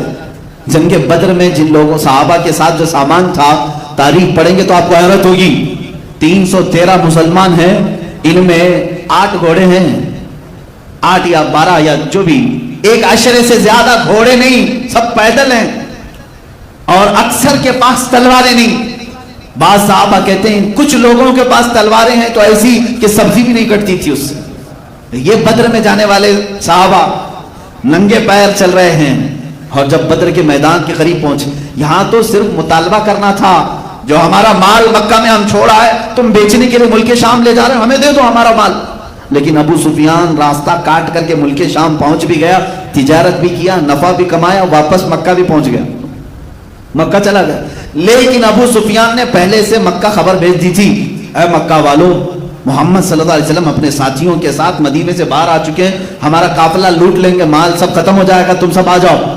مکہ والوں کو اپنے مال تجارت کی فکر ہوئی، سب کے سب جوش میں بھر کر جمع ہوئے، تقریباً 1000 لوگ جمع ہوئے، ہتھیار بھی لیے، تلوار بھی لیے، گھوڑے بھی، ہاتھی بھی، اونٹ بھی، سب سامان کے ساتھ نکلے اور بدر میں آئے۔ میں سمجھتا ہوں جیسے قریب کے زمانے میں آپ نے دیکھا ہوگا ٹائٹینک ڈوبا تھا، ٹائٹینک ایک جہاز بنایا گیا تھا، اور جہاز بنانے والے کا دعویٰ یہ تھا کہ دنیا کی کوئی طاقت اسے ڈبا نہیں سکتی، اس کا چیلنج تھا۔ اور جانتے ہیں اتنا بڑا جہاز تھا جس میں ہزاروں لوگ سوار تھے، اس ٹائٹینک کے بنانے والے یا کیپٹن نے دعویٰ کر کے جو چھوٹی کشتیاں رکھی جاتی ہیں، ہم بھی سفر کیے ہیں، چھوٹی چھوٹی کشتیاں بڑی جہاز کے ارد گرد رکھی جاتی، کیوں؟ اگر ایمرجنسی آ جائے کچھ بھی تو یہ چھوٹی کشتیوں میں بیٹھ کر کے لوگ سمندر سے باہر نکلنے کی کوشش کرتے ہیں۔ اس نے وہ چھوٹی کشتیوں بھی رکھنے کو منع کر دیا تھا، ٹائٹینک نہیں ڈوبے گا، اسے کہا بھی گیا تھا۔ اور اس کے بعد دنیا کی تاریخ نے دیکھا ہے وہ آئس سے ٹکرایا اور تقریباً آدھے لوگوں کی موت ہوئی، تقریباً 1500 کے قریب لوگ مرے اس میں۔ سیم یہ چیز بدر میں آنے والے کفار و مشرکین نے کیا تھا، وہ آئے تھے اور بہت ساری چیزوں میں ان کا شور و غل ایسا تھا کہ رات بھر محفلیں لگاتے تھے، گوشت بھونتے تھے اور کھاتے تھے، طبلے بجاتے تھے اور ناچتے تھے، اور کہتے تھے کہ اب محمد اور ان کے ساتھیوں کو آخری زمانے تک کوئی یاد بھی نہیں کرے گا، ایسا ہم ختم کر کے جائیں گے۔ اتنے بڑے بڑے دعوے، ان کے اگر اشعار آپ پڑھیں گے تو ایسا لگتا ہے کہ یہ لوگ یہ سوچ کر کے رکھے تھے کہ اب اسلام اور مسلمانوں کی کوئی ایک نشانی بھی باقی نہیں رہی۔ اتنے بڑے بڑے اشعار بدر کے میدان میں پڑھ رہے ہیں، اپنے محفلوں میں پڑھ رہے ہیں، لیکن ادھر رسول پاک صلی اللہ تعالی علیہ وسلم 313 نہتے صحابہ کے ساتھ کیا کر رہے ہیں؟ رات کے وقت صحابہ نے دیکھا آقا 1000 سے زیادہ تعداد میں ہتھیار سے لیس ہیں اور وہ ہمارے مقابل میں آئے ہیں، اس میں ایسے نہیں کہ چھوٹے پوٹے سب، بلکہ بڑے بڑے پہلوان وہ جمع کر کے لائیں۔ حضور پاک صلی اللہ تعالی علیہ وسلم کے ساتھ جو صحابہ ہیں یہ فاقہ کش نہتے ہیں، بھوک کے مارے ہیں۔ حضور صلی اللہ علیہ وسلم کی بارگاہ میں سبوں نے عرض کیا، میرے آقا نے فرمایا یہاں میدان تک آنا ہمارا کام تھا، میدان تک نکل کر آنا ہمارا کام تھا، اس کے بعد فتح دلانا مولا کا کام، تم قائم رہو، تم قائم رہو۔ اور رات کے وقت میرے آقا دعا یوں فرماتے ہیں، اے بار الہا، یہ مسلمان فوج جو تیرے کلمے کو قائم کرنے کے لیے نکلی ہے، اگر تو نے اسے فتح نہ دی تو پھر قیامت تک تیرا سجدہ کرنے والا کوئی نہیں آئے گا۔ حضور پاک صلی اللہ تعالی علیہ وسلم کی یہ شان مناجات دیکھیں، اللہ سے یوں دعا کر رہے ہیں، اور اس کے بعد خود لکڑی لے کر کے صحابہ کو کہہ بھی رہے ہیں کہ دیکھنا یہاں فلاں مرے گا، فلاں مرے گا، فلاں مرے گا۔ کیوں؟ صحابہ کے دل بندھانے کے لیے، تسلی دینے کے لیے۔ حضور نے جن لوگوں کے مرنے کی ایک دن پہلے اطلاع دی تھی وہ بڑے بڑے جرنیل تھے، سپہ سالار تھے۔ صحابہ میں جب یہ بات مشہور ہو گئی، حضور نے لکیر کھینچ دی ہے، صحابہ نے کہا بڑے بڑے ہی جا رہے ہیں تو باقی کو پھر ہم نپٹ لیں گے۔ حضور نے جب کہا ہے ان کو جانا ہی ہے، حضور نے جب لکیر کھینچی ہے وہ ان کی ڈیڈ لائن ہے، ختم ہو چکے ہیں۔ صحابہ کا یہ توکل بھی تھا، یقین بھی تھا۔ اور دوسرے دن جب صحابہ میدان میں آئے اللہ رب العزت نے ان کی ثبات قدمی کی وجہ سے، ثابت قدم ہونے کی وجہ سے آسمان سے 5000 فرشتے مدد کے لیے اتارے، جس کا ذکر قرآن پاک میں۔ ملائکہ، اللہ کے ملائکہ صحابہ کی طرف سے لڑ رہے تھے مشرکین کے ساتھ۔ مشرکین میں سے جو لوگ جنگ میں شریک تھے، کچھ لوگ بعد میں ایمان بھی لائے، وہ لوگ کہتے ہیں جنگ بدر یہ ہماری زندگی کی پہلی ایسی جنگ ہے، ایسے لوگ لڑنے آ رہے تھے جن کو ہم پہچانتے ہی نہیں تھے، وہ کون کہاں سے آتا تھا ہمیں دکھتا ہی نہیں تھا۔ حضور نے فرمایا وہ اللہ کے ملائکہ تھے۔ اب یہاں پر ایک بات میں یہ بھی بتا دوں، ایک فرشتہ اگر پر ہلا دے 1,00,000 مر سکتے ہیں، وہ تو 1000 کے لیے 5000 فرشتے کیوں اتارے اللہ نے؟ 5000 فرشتوں کو اتارنے کی کیا ضرورت تھی؟ ایک فرشتہ ہی کافی ہے۔ جبرائیل امین نے ایک بار آواز لگائی تھی، قوم شعیب پوری ہلاک ہو گئی۔ حضرت شعیب علیہ السلام کی قوم صرف ان کی ایک چنگھاڑ سے ختم ہو چکی تھی، مر گئے تھے سب، ایک فرشتے کی ضرورت تھی۔ لیکن محدثین فرماتے ہیں رب تبارک و تعالیٰ نے رسول کے دیوانوں کی عظمت اور شان بتانے کے لیے اتنے فرشتے اتارے۔ باڈی گارڈ ایک ہو تو بھی چل سکتا ہے، لیکن کسی کے ساتھ 10 ہوں تو یہ اس کی عظمت کو بتاتے ہیں۔ 10 کا کام نہیں، تم چلو صرف ساتھ میں۔ صحابہ کی عظمت و شان کے لیے 5000 ملائکہ اتارے گئے۔ اور اس جنگ کا نقشہ جو ہے آپ سنتے بھی رہتے ہیں، شام ہونے سے پہلے پہلے ان کے پاؤں اکھڑ گئے، میدان چھوڑ کر بھاگنے لگے۔ جو 1000 کی تعداد میں آئے تھے، ایک رات پہلے خوب کباب کھائے تھے، سب میدان چھوڑ کر بھاگ رہے تھے، کیونکہ ابو جہل مارا گیا تھا، عتبہ مارا گیا تھا، شیبہ مارا گیا تھا، بڑے بڑے لوگ اس میں مارے گئے تھے۔ اب اس میں امیہ جو حضرت بلال کا آقا تھا، مالک تھا، جو حضرت بلال کو پتھر رکھتا تھا ان کی پشت پر، رسی باندھ کر گھماتا تھا، وہ جنگ بدر میں آیا، بڑا ہٹا کٹا پہلوان، اس کو باندھ کر کے صحابہ گرا چکے تھے لیکن قتل نہیں کر رہے تھے۔ حضور صلی اللہ تعالیٰ علیہ وسلم نے فرمایا بلال کو بلاؤ، اپنی پوری زندگی کی بھڑاس نکال لے۔ میں یہ لفظ کہہ رہا ہوں صرف آپ کے لیے، ورنہ وہ اپنے دلوں کی بھڑاس کے لیے کسی کو قتل نہیں کرتے تھے، اللہ کی رضا کے لیے۔ جو دشمن خدا ہے اس کو تہ دیکھ کیا ہے۔ عزیزہ نگران، جنگ بدر کا نقشہ پورا الٹ گیا، جیسے وہ چاہتے تھے ویسا نہیں ہوا، اللہ جیسا چاہتا ہے ویسا ہوتا ہے۔ شام تک یہ جنگ ختم ہوئی، میرے آقا صلی اللہ تعالیٰ علیہ وسلم کے ہاتھ کیا کیا آیا؟ پورا مال غنیمت جو مکہ والے لے کر کے آئے تھے سب چھوڑ کر گئے۔ جنگوں کا نظام یہی ہے، جب کوئی فتح یاب ہو جائے تو دشمن جو مال چھوڑے اس کو کہتے ہیں مال غنیمت۔ مال غنیمت یہ فتح پانے والی فوج کا حصہ ہوتا ہے۔ وہ مال غنیمت صحابہ کو بہت سارا ہاتھ میں آیا، اور 70 لوگ قیدی بنائے گئے اور 70 لوگ مارے گئے۔ نقصان اسلام کا کیا ہوا تھا؟ 14 جانیں گئی تھی، 14 صحابہ شہید ہوئے تھے، بس اس کے علاوہ کچھ نہیں۔ ان کی ثبات قدمی اور ان کی استقامت ایسی تھی، تلواریں نہ ہو کر کے بھی اللہ کی ذات پر توکل کیسا تھا۔ میرے عزیزوں، اس پوری جنگ سے جو سبق ملتا ہے، اس جہاد سے، پہلی بات تو یہ ہے کہ تم چھیڑو مت، لیکن اگر تمہارے مال و متاع، عزت و آبرو کے ساتھ کوئی کھلواڑ کرے، کوئی تمہارے دین پر حملہ آور ہو، تو حضور نے یہ بھی نہیں کہا تسبیح لو کہو اللہ اللہ اللہ اللہ، دشمن کو ہلاک کر دے، دشمن کو ہلاک کر دے، یہ بھی نہیں۔ حضور نے فرمایا میدان میں باہر آؤ، اپنے جانثاروں کے ساتھ آؤ، اپنا حق مانگو۔ حق کا طلب کرنا یہ انسان کی اپنی زندگی کا مقصد، یعنی فنڈامنٹل رائٹ ہے، اس کا حق ہے یہ۔ حضور پاک صلی اللہ تعالیٰ علیہ وسلم کے ساتھ صحابہ آئے، کیا حضور مدینے میں بیٹھ کر کی دعا نہیں کر سکتے تھے؟ مسجد نبوی میں بیٹھ کر کے، جیسے آج اجتماعی دعائیں ہو رہی نا، جگہ جگہ پر اجتماعی دعا ہو رہی ہیں، اللہ اسرائیل کے منہ میں کیڑے پڑ جائیں، تم بیٹھو یہاں پر تسبیح ہلاتے رہو، دعا کرتے رہو۔ بعض لوگ یہ کہتے ہیں نہیں نہیں نہیں، ان کے ساتھ کیا پروٹیسٹ کریں، کیا احتجاج کریں، ہم یہاں بیٹھ کر کے دعا کرتے ہیں۔ ابھی NRC اور CAA کے ٹائم پر میں نے بہت محسوس کیا، معاف کرنا کچھ لوگوں کی گستاخی ہو، کچھ لوگ روزہ رکھنے کی تلقین کر رہے تھے، اچھی بات ہے، جمعرات روزہ رکھو، NRC ختم ہو جائے، تسبیح پڑھو، یہ فلاں تسبیح بہت اثر ہے، یہ جلالی ذکر ہے، ذکر کرو، سب ختم ہو جائے۔ میرے عزیز، بعض گدھے ایسے ہوتے ہیں جو تسبیح سے نہیں جاتے، ڈنڈے سے جاتے ہیں، ورنہ تم تسبیح گھماتے رہو گے۔ میں نے ایک عالم صاحب کے متعلق سنا تھا، مولانا صاحب ایک کھیت بوئے ہیں، فصل اگائی، گدھا آ جاتا تھا، فصل کھاتا تھا، اب حضرت تسبیح لے کر بیٹھتے تھے, دعا کرتے تھے, اللہ گدھے کو دور کر دے, گدھے کو دور کر دے. جیسے مشہور محاورہ ہے, جل تو جلال تو آئی بلا کو ٹال تو. یہ بعض لوگ کہتے ہیں یہ تسبیح ہے, بلائیں جاتی ہے اس سے, بعض لوگ کہتے ہیں. تو مولانا صاحب تسبیح پڑھتے رہتے تھے اور وہ گدھا روز کھاتا تھا, روز فصل کھاتا تھا. کچھ نوجوان تھے جو محبت کرتے تھے, انہوں نے دیکھا حضرت تو اٹھیں گے نہیں اور ان کی تسبیح ہاتھ میں ہی رہی. انہوں نے ڈنڈا اٹھایا اور گدھے کو مارا, گدھا چلا گیا, دوبارہ نہیں آیا. انہوں نے حضرت سے کہا کہ حضرت سارے گدھے تسبیح سے نہیں جاتے, کچھ گدھوں کے لیے ڈنڈا اٹھانا پڑتا ہے. اگر صرف تسبیح سے ہی جاتے تو عمر فاروق کے کوڑے کی ضرورت نہیں ہوتی. نظام تمہارا قائم ہوتا ہے, تمہارے حقوق طلب کرنے کی تمہارے اندر عادت ہونی چاہیے. آج ہمیں بزدل بنایا جا رہا ہے, آج بزدل بنایا جا رہا ہے. لفظ جہاد لانے سے منہ پر بہت سارے لوگ ڈر جاتے ہیں, ایسا لگتا ہے کہ کوئی ناپاک ورڈ ہے. میرے عزیزوں, کوئی گالی ہے؟ یہ ایک پوتر لفظ ہے, مقدس لفظ ہے, اور پوری دنیا کو اصل میں کہتا ہوں جہاد رسول پاک صلی اللہ علیہ وسلم نے کر کے دکھایا ہے کہ اپنے ملک کی حفاظت کیسے ہوتی ہے, اپنے ملک کی حفاظت کیسے ہوتی ہے. یہ حضور سے لوگوں نے سیکھا ہے.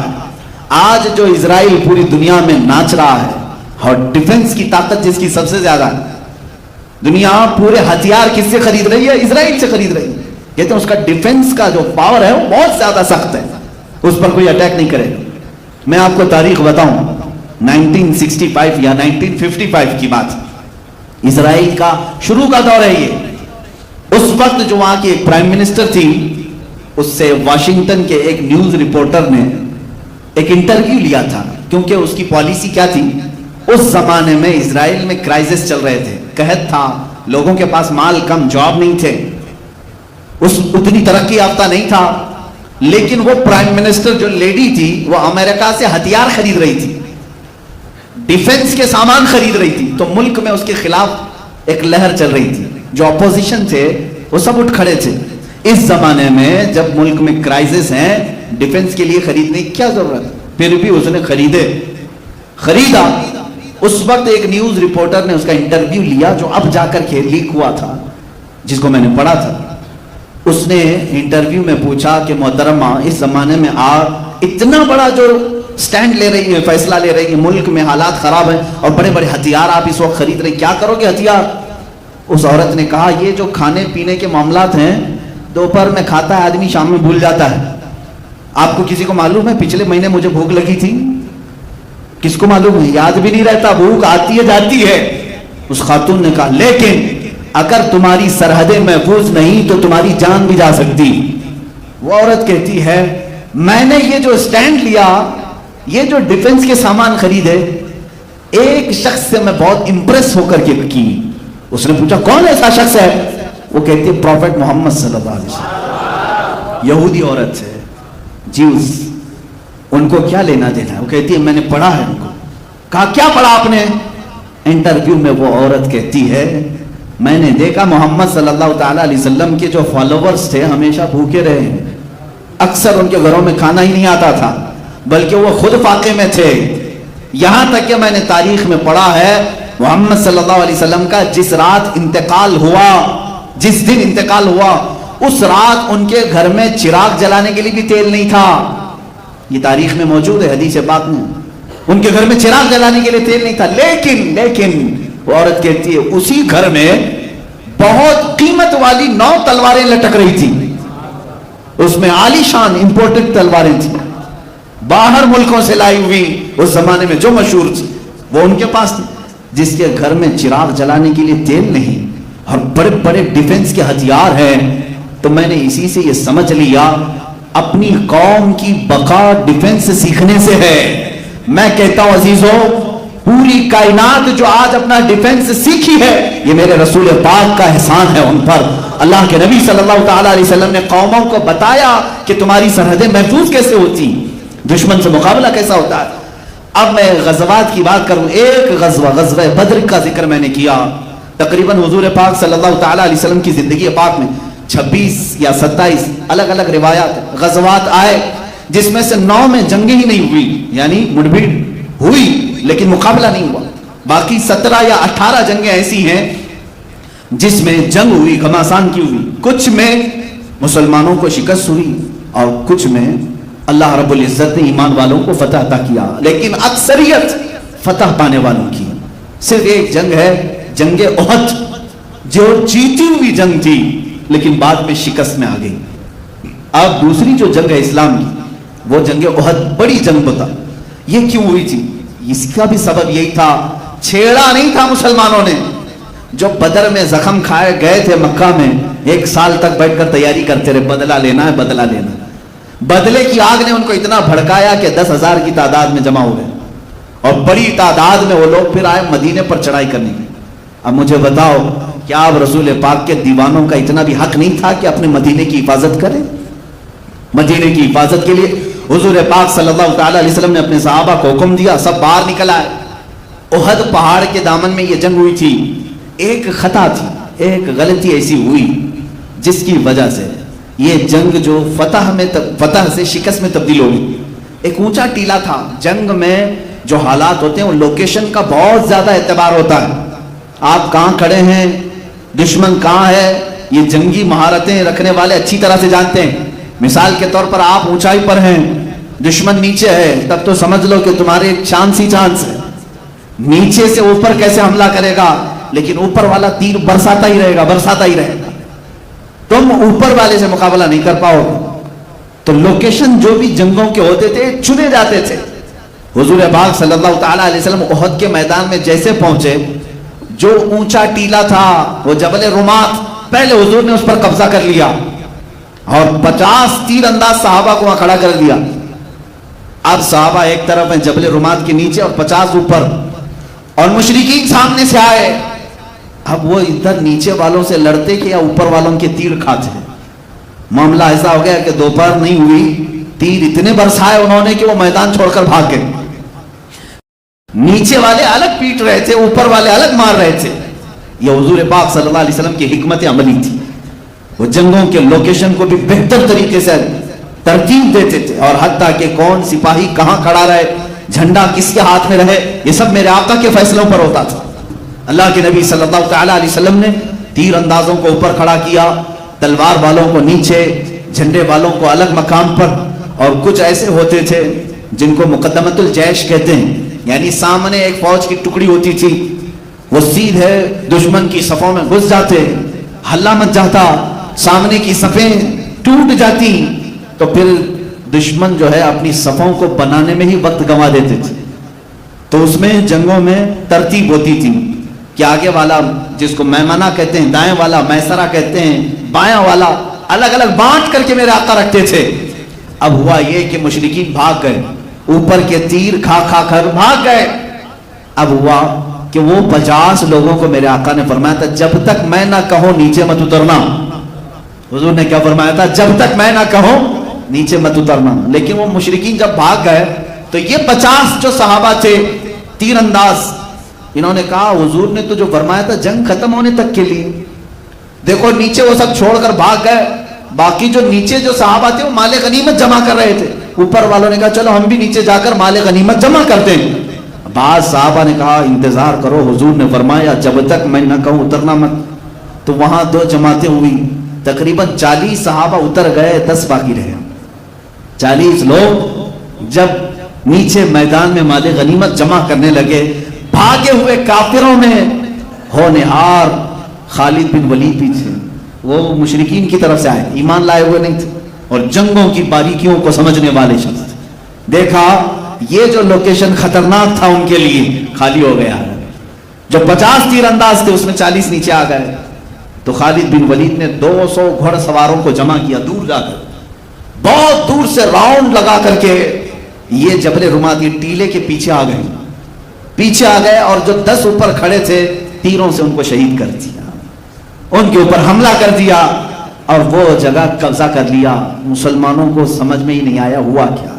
وہ نیچے میدان میں مال غنیمت جمع کر رہے تھے، 200 لشکری پیچھے سے آ کر حملہ کر رہے، اور جو بھاگے ہوئے کافر تھے وہ بھی پلٹ آئے، جو مشرکین بھاگ گئے تھے مال چھوڑ کر وہ واپس آئے۔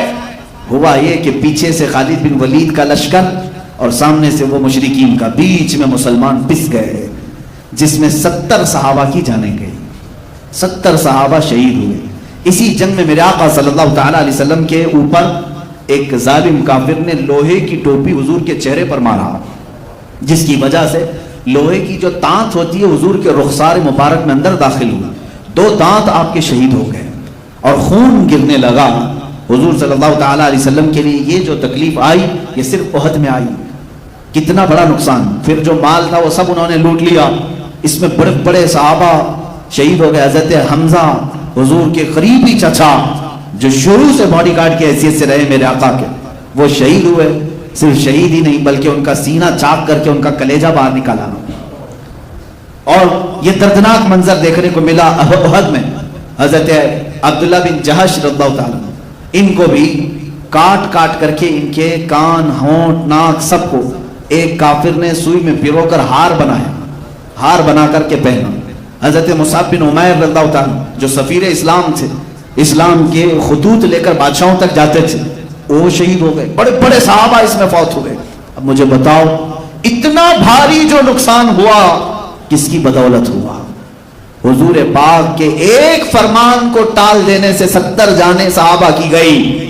آج اندازہ کرو میرے عزیزو، آج جو تم رسول پاک کے فرامین کو ٹالتے ہو، اب 70 نہیں 70 لاکھ جانیں بھی جا سکتی ہیں. کیونکہ قرآن کہہ رہا ہے فَلْيَحْذَرِ الَّذِينَ يُخَالِفُونَ عَنْ أَمْرِهِ أَن تُصِيبَهُمْ فِتْنَةٌ أَوْ يُصِيبَهُمْ عَذَابٌ أَلِيمٌ. اللہ فرماتا چاہیے کہ لوگ میرے رسول کے حکم کی خلاف ورزی کرنے سے بچیں، ورنہ میں اللہ فرما رہا ورنہ ان قریب تم کو فتنوں میں مبتلا کر دیا جائے گا یا دردناک عذاب میں گرفتار کر دیا جائے گا. تم جو آج رسول پاک کی نافرمانی پر لگے رہو گے، جانیں جائیں گی جائیں گی جائیں گی. آج جو ہلاکتوں کا بازار ہے یہ یوں ہی نہیں. ان کے جو ہم غلام تھے، خلق کے پیشوا رہے، ان سے پھرے، جہاں پھرائی کبھی وقار میں. ہمارے وقار عزت میں جو کمی آئی صرف اس لیے کہ چہرہ تمہارا وہاں سے پھر گیا. تم نے کیریکٹر کس کے اپنایا؟ آج کس کو رول ماڈل بن رہے ہو؟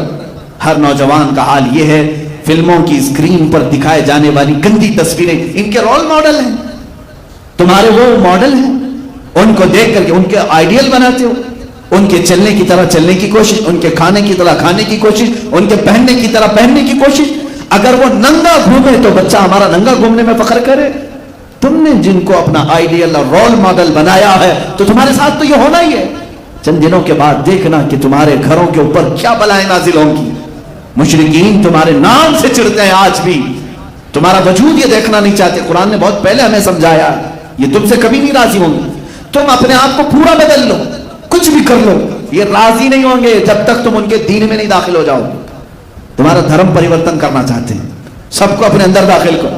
ایک ہی آج بھی ذریعہ نجات ہے مسلمانوں، ایک ہی ذریعہ نجات ہے جس کو اقبال نے بہت پہلے کہا تھا کہ محمد سے وفا تو نے تو ہم تیرے ہیں. یہ جہاں چیز ہے کیا لوح و قلم تیرے ہیں. حضور سے وفا کرو، میرے آقا سے محبت کرو. جنگ احد میں جو صحابہ سے خطا ہوئی وہ جان بوجھ کر نہیں ہوئی، انجانے میں ہو گئی. ان کی خطائیں اجتہادی تھی، اجتہادی خطا تھی، لیکن اس پر بھی اللہ کا عتاب آیا کہ شکست ہو گئی. جنگ 70 جانیں چلی گئی، مال پورا چلا گیا، بڑے بڑے صحابہ شہید ہوئے، رسول پاک کے دندان مبارک شہید ہوئے. اب تم اس زمانے میں اندازہ کرو، نہ ہماری جماعت میں صحابہ جیسے پرہیزگار ہیں، نہ ہمارے زمانے میں ویسے ایمان والے تقوی والے ہیں. اس کے باوجود تم رسول کی نافرمانی پر اڑے ہوئے ہو، تو پھر میرے عزیزو جانے جانا تو ہوگا. یہ ہماری موتیں مقدر تو ہوں گی، ہلاکتیں تو ہمارا مقدر بنے گی. آج جو اسلام کے ساتھ کھلواڑ چل رہا ہے اس کی ایک ہی وجہ ہے، میں کیا ان کو کوسوں، میں کتنا ان کے خلاف لعنت بھیجوں. ہمیں تو درد اپنوں سے ہوتا ہے. تم اگر مصطفیٰ کریم صلی اللہ علیہ وسلم کی غلامی میں آ گئے ہوتے، مجال ہے کسی کی کہ تمہارے نبی کی طرف انگلی اٹھا کر بات کرے، حضور کی طرف کوئی اشارہ کر سکے؟ آج سے ٹھیک 100 سال پہلے خلافت عثمانیہ تھی ترکی کی. اسی ظالم فرانس نے ایک فلم بنائی تھی حضور پاک صلی اللہ تعالیٰ علیہ وسلم کی شان میں توہین کرتے ہوئے. اس فلم کی ریلیز ہو رہی تھی، اس سے پہلے سلطان عبد الحمید ثانی نے فرانس کے ایمبیسیڈر کو بلایا، اس کے سر کے سامنے تلوار ہلائی اور کہا سنا ہے فرانس میرے رسول کے خلاف فلم بنا کر ریلیز کرنا چاہتا ہے، اسے بند کرو، اسے بند کرو. اس سفیر نے کہا وہ تو عام ہو گئی, وہ تو ریلیز ہونی ہی ہے, اس کو تو ریلیز ہونا ہے. ہمارے ہاں آزادی رائے کا خیال کیا جاتا ہے, ہر ایک کے لیے فلم بنتی ہے. سلطان عبد الحمید نے کہا تو پھر تیار ہو جاؤ, پوری دنیا کو میں تمہارے سر پہ کچل کر کے رکھوں گا. جس نے میرے نبی کی توہین کی, میں آج ہی پوری امت اسلامیہ میں جہاد کا اعلان کرتا ہوں. صرف جہاد کا لفظ سلطان عبد الحمید ثانی کی زبان پر کیا آیا کہ فرانس کی گھگی بن گئی. اسی دن وہ فلم ختم ہو گئی, نہ ریلیز ہوئی نہ کہیں پھیلی. ایک قائد اسلام کی ضرورت ہوتی ہے جو للکارے تو پھر دنیا کے پسینے چھوٹیں. یہ وہ لوگ تھے جو ایمان میں کامل تھے, رسول پاک سے عشق اور محبت میں وفاداری کا انہوں نے حق ادا کیا ہے. آج ہماری باتیں تو صرف نعروں میں رہ گئی ہیں, ہماری باتیں صرف الفاظ میں رہ گئی ہیں. عزیزہ نگران وقار, یہ جو حالات ہم پر پیش آ رہے ہیں اس کی ایک وجہ ہمارے برے اعمال. تم ان کے ہو جاؤ, میرے آقا صلی اللہ تعالیٰ علیہ وسلم کے, پھر کوئی نہیں چھیڑے گا تمہیں. یہ تمہارے ایمان کی گرمی ناپنے کی کوشش کرتے ہیں, یہ تمہارے عشق رسول کا بخار ناپتے ہیں. لیکن پھر بھی آج جو فرانس میں گستاخیوں کے کارٹون بلڈنگوں میں لگائے گئے ہیں اور گستاخانہ کارٹون لگا کر کے وہ یہ سمجھتے ہیں کہ ہم اسلام کو نیچا دکھانے میں کامیاب ہو گئے, یاد رکھو میں آج کے اس منبر سے اعلان کرتا ہوں, فرانس کی ظالم حکومت اس میلاد میں دیکھے گی انشاءاللہ. تم نے ایک محمد کا کارٹون بنایا ہے, ہر نوجوان کے سینے پر محمد لکھا ہوا پاؤ گے, ہر نوجوان کے سینے پر محمد لکھا ہوا پاؤ گے. اس لیے کہ ہمارے بزرگوں نے ہمیں یہ سکھایا ہے کہ خدا ایک پر ہو تو ایک پر محمد. اگر قلب اپنا دوپارہ کروں میں, اگر میں اپنے دل کے دو ٹکڑے کروں, ایک پر اللہ ہوگا ایک پر محمد ہوگا. یہ میرا ایمان ہے. تم کارٹون بنا کر سوچتے ہو تمہیں حضور کی صورت کا پتہ کیا ہے, حضور تھے کیسے, تم نے جس کا بنایا ہے وہ کوئی اور ہوگا. میرا حبیب تو محمد تھا جس کو اللہ نے نام ہی ایسا رکھا. محمد کا مطلب ہوتا ہے سب سے زیادہ تعریف کیا ہوا. دشمن بھی اگر میرے نبی کا نام لے گا تو اس کی زبان سے بھی میرے نبی کی تعریف ہو ہی جائے گی. حضور کا نام ہی اللہ نے ایسا رکھا ہے کہ حضور کی برائی کرنے والے کو بھی پہلے حضور کی تعریف کرنی پڑے گی. میرے آقا کا نام جو بھی لے گا محمد, جس کا مطلب ہوتا ہے جس کی سب سے زیادہ حمد ہوئی. اب آگے برائی کرو, پہلے تو تم حضور کا نام لوگے تو تعریف ہو ہی جائے گی. اور خدا نے ہے ان کے مرتبے جو بڑھائے ہیں, کہیں ورفعنا لک ذکرک کہا ہے, تمہارے گھٹانے سے کچھ نہیں ہوتا. تو گھٹائے سے کسی کے نہ گھٹا ہے نہ گھٹے, جب بڑھائے تجھے اللہ تعالیٰ تیرا. انشاءاللہ العزیز ہر نوجوان کو میں یہ درس دینا چاہوں گا, پوری امت اسلامیہ کو, اے میرے عزیز آج تمہارے امتحان کا وقت ہے. آج تم اپنے آرام کی فکر کرتے ہو یا ناموں سے رسالت کی حفاظت کے لیے اپنی جان فدا کرنے کو فخر محسوس کرتے ہو. امام اہل سنت فاضل بریلوی رحمۃ اللہ تعالیٰ علیہ نے عشق رسالت کا وہ درس ہمیں دیا ہے. عزیزو, صرف حضور کے نام پر فدا ہونے کی بات نہیں, بلکہ اعلیٰ حضرت ہمیں یوں کہتے ہیں, یا رسول اللہ کروں تیرے نام پہ جان فدا, نہ بس ایک جان دو جہاں فدا. میں ایک ہی جان کیا فدا کروں آقا آپ پر, پورے دونوں جہاں پر فدا کرتا ہوں, سب چھوڑ دوں گا آپ کے لیے. کروں تیرے نام پہ جان فدا, نہ بس ایک جان دو جہاں فدا. ارے دو جہاں سے بھی نہیں جی بھرا, کروں کیا کروڑوں جہاں نہیں. آقا اگر میرے پاس کروڑوں جہاں ہوتے, ہر جہاں میں صرف آپ کے نام پر فدا کرتا ہوں.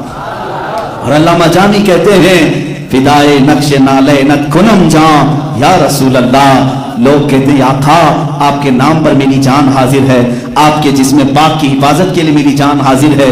مگر ملا عبد الرحمن جامی جیسا ایک ایسا عاشق ہے جو فارسی میں پکار کر یوں کہتا, آقا آپ کے نالین پاک کے نقش پر میری جان حاضر ہے, صرف اس کی حفاظت کے لیے بھی میں اپنی جان قربان کرتا ہوں.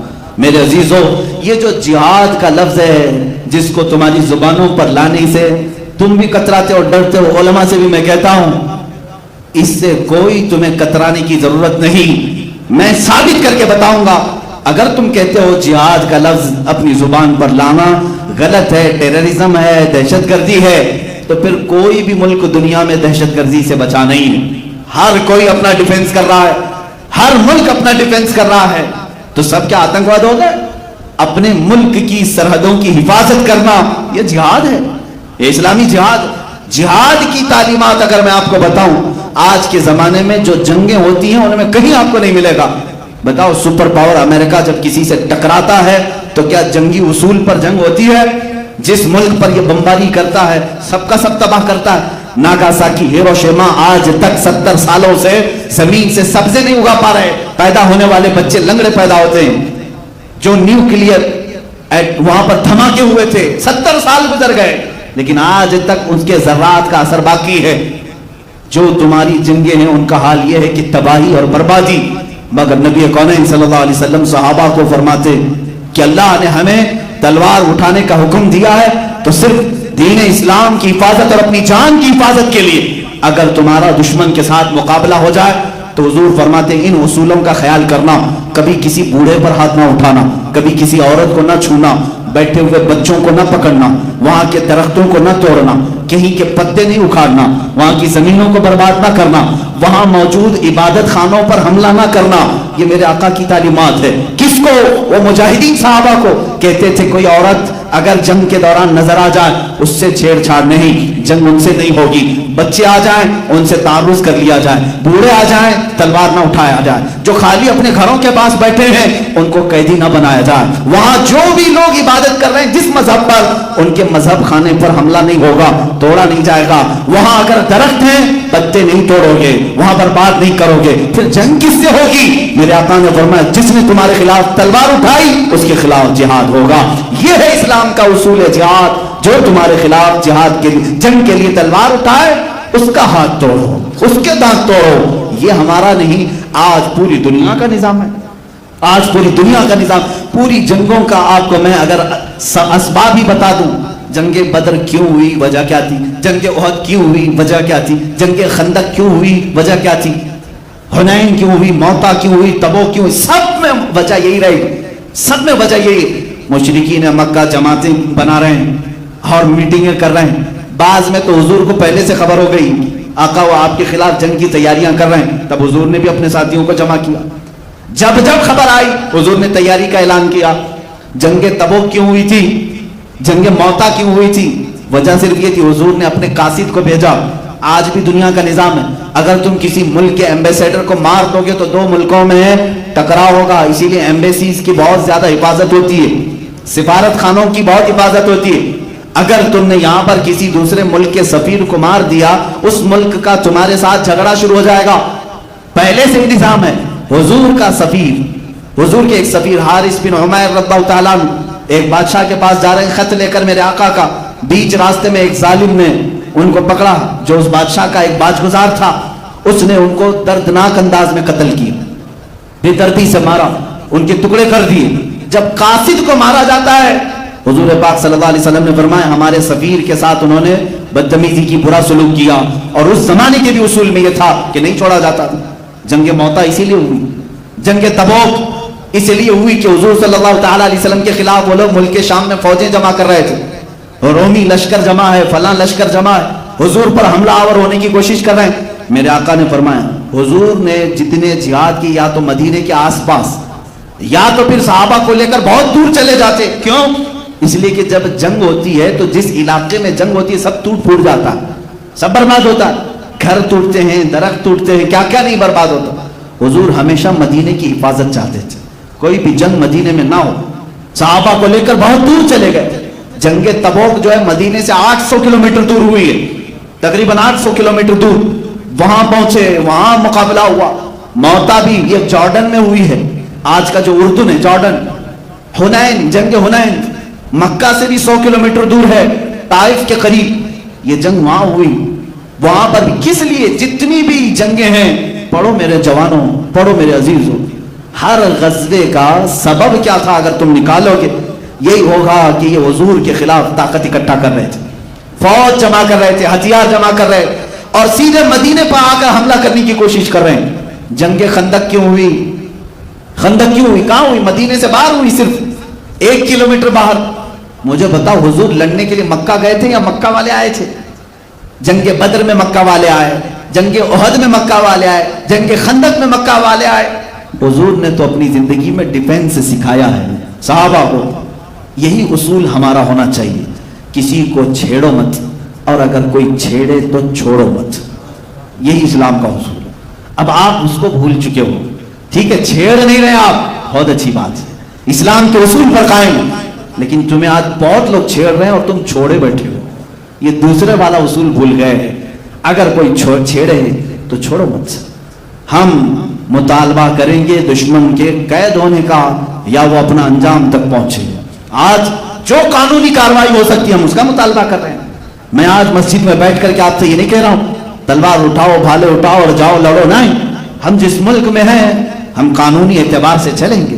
اگر اسلام کے خلاف کوئی ہرزہ سرائی کرتا ہے, میرے نبی کی شان میں کوئی توہین کرتا ہے, یا قرآن عظیم کے آیات بینات پر انگلی اٹھاتا ہے, تو یہ میرے پرسنل چیزوں پر اٹیک ہے, یہ میرے اسلامک لا پر اٹیک ہے. تو ہم آواز اٹھائیں گے, ہم کہیں گے کہ آپ جس آزاد ملک میں رہ رہے ہیں ایک قوم کے ساتھ یہاں ناانصافی ہو رہی ہے. یہی تو ہم بات کر رہے ہیں. NRC, CAA, یہ سب مدوں پر کیوں مسلمان بڑھے ہوئے تھے؟ میرے عزیزوں ہم اپنے حقوق کا مطالبہ کر رہے ہیں اور آج بھی ہم قانونی لڑائی لڑ رہے ہیں. لیکن کیا کریں, ایک وقت رہے گا جب تک ہم پکارتے رہیں گے. ہم حکومت وقت کو بھی پکار رہے ہیں, عدلیہ کو بھی پکار رہے ہیں, لیکن جب سب بک جائیں, سب ایک میدان میں ننگے ہو جائیں, تو پھر آخر وقت وہی ہوگا جو اللہ کو منظور ہوگا. اللہ رب العزت جو چاہے گا وہی ہوگا, اور یہ وقت ہی بتائے گا کہ کیا ہوگا. لیکن میں آپ سب سے یہ ضرور کہوں گا, اپنا ڈیفنس, سیلف ڈیفنس ہر مسلمان سیکھے. ہر مسلمان کو چاہیے وہ اپنی جان کی حفاظت کرے, اپنے ملک کی حفاظت کرے. ہندوستان سے ہمیں بڑا لگاؤ ہے, بڑا پیار ہے. اگر اس سے نفرت ہوتی تو ہم کب کے ادھر کے ادھر ہو جاتے, خیانت کے شکار ہو جاتے. اس سرزمین سے ہمیں اس لیے بھی پیار ہے کہ خواجہ ہند یہاں پر ہے, محبوب الہی یہاں پر ہے, ہم کروڑوں عاشقوں کا امام بریلی کا تاجدار یہاں پر ہے. ہم اس ملک سے وفاداری کرتے ہیں, عزت کرتے ہیں اور حفاظت کا بھی عزم رکھتے ہیں. لیکن اس وطن عزیز کی سرزمین کو جو پلید کرنے کی کوشش کرے, جو فساد مچائے, جو فتنے مچائے, اس کے خلاف بھی آواز اٹھانا ایک حق بولنے والے کی ذمہ داری ہے. ابھی آپ کی مرضی ہے اور علماء کی مرضی ہے, آپ جابر و ظالم حکومتوں کے خلاف آواز اٹھاتے ہو تو دنیا تمہیں حسینی کردار میں لکھے گی, اور چپ رہ کر کے خاموشی سے سہتے ہوئے جاؤ گے تو حسین اعظم نے کہا ہے میرے نزدیک ظلم صرف ظالم کا نہیں بلکہ جو ظلم کو سہ کر خاموش بیٹھتا ہے وہ بھی اپنے وقت کا ظالم ہے, اس لیے کہ اس نے اپنی پوری نسل کو ظالم بزدل بنا دیا, اپنی پوری نسل کو بزدل بنا دیا. میری باتیں سخت ہوں گی لیکن آج میں جو کچھ بھی کہہ رہا ہوں ان الفاظ کا میں تنہا ذمہ دار ہوں. میں بار بار کہتا ہوں میرا مجمع ذمہ دار نہیں ہے. اگر آپ کو ڈر لگ رہا ہے تو آپ اٹھ کر جا سکتے ہیں اور کیمرے والے سے بھی کہیں کسی کی تصویر اس میں نہ لیں, بعد میں وہ کہہ سکیں حضرت وہ بیان میں نہیں تھا. آپ بول سکتے ہیں, میں اپنی ذمہ داری اپنے اوپر لے رہا ہوں, اس لیے کہ جو زمانے کے تقاضے ہیں اس کو اگر امت کے سامنے اگر آج ہم نہ بولیں تو پھر جب زبانیں چپ ہو جائیں گی ہمارے صرف اعضاء کاٹے جائیں گے. آج دیکھ نہیں رہا, یہی لفظ کی وجہ سے میں حدیث پڑھ کر کے اپنی گفتگو کو آخر سمیٹتا ہوں. حضور پاک صلی اللہ علیہ وسلم کے سارے غزوات, سارے جہاد اور ساری جنگوں کی تفصیلات بیان کرنا یہ مختصر وقت میں ممکن نہیں, لیکن اللہ رب العزت نے صحابہ کی جو مدد کی اور ان کو فتح عظیم سے نوازا, وجہ کیا تھی؟ حضور فرماتے ہیں جب تک تم جہاد کے ساتھ قائم رہو گے اللہ تمہاری مدد کرے گا. اذا ترکتم الجہاد, جب تم جہاد کو ترک کر چکے, حضور فرماتے ہیں اللہ تم پر ذلت مقرر کرے گا, تم ذلیل ہو کر زندگی گزارو. یہ پوری حدیث ہے, حدیث میں آپ کو اگر سخت لگ رہا ہو تو ذلت کی زندگی گزارو. سیلف ڈیفنس کا نام ہے, اپنے حقوق مانگنا بھول گئے. اور سب سے افضل جہاد کیا ہے جانتے ہو؟ سب سے افضل جہاد میں آپ کو بتاتا ہوں نا, آپ بھی جہاد کرو. کیسا جہاد؟ حضور پاک سے پوچھا کہ سب سے افضل جہاد کیا ہے؟ تلوار کا, نیزے کا, بھالے کا, کون سا جہاد اس زمانے میں؟ بندوق کا, بارود کا نا. میں حدیث پڑھتا ہوں, اللہ کے نبی صلی اللہ علیہ وسلم نے فرمایا افضل الجہاد کلمۃ الحق عند سلطان الجائر.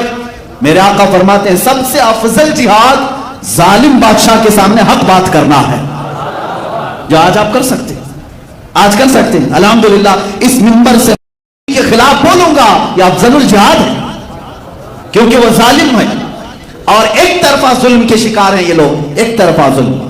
میں اس بات سے خوف نہیں کر رہا ہوں, اس لیے کہ تمہاری غلط نیتیوں کی وجہ سے غلط پالیسیوں کی وجہ سے آج ملک کے امان کو خطرہ ہے.